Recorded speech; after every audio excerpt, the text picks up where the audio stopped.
Good news sa mga pensyonado ng SSS na nag-anunsyo na po yung SSS, i-release na ang inyong 13th month bonus. Eligible dyan ang mga pensyonado, retirement pensioners, survivorship pensioners, at yung mga disability pensioners. Unang batch December 1, pangalawang batch December 4. By December 1 ho, ang makakatanggap po nito ay yung may mga date of contingency falling ng 1 hanggang 15. But for those na ang date of contingency ho ay nasa 16 hanggang last day of the month, matatanggap po nila ito sa December 4. Buo po ito, tax-free ho.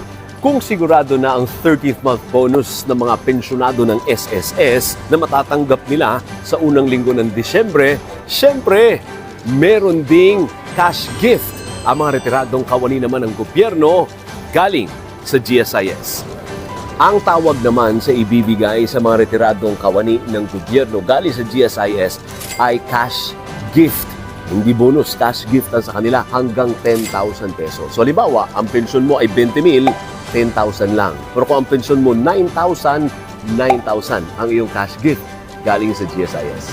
December, maglalabas po kami ng anunsyo sa mga susunod na araw when specifically, pero sigurado na po yan, abangan na po ninyo, yan po ang maagang pamasko ng inyong pension fund. So, nagtanong tayo sa ilang mga pensyonado, ano ba ang gagawin nila sa kanilang 13th month bonus? Lala ko yan sa sakaling magkaroon ako ng problema, hindi ka nga, pagkakasakit. Para kay Lord to give sa mga kung sino mga aking mga apo, mga kaibigan.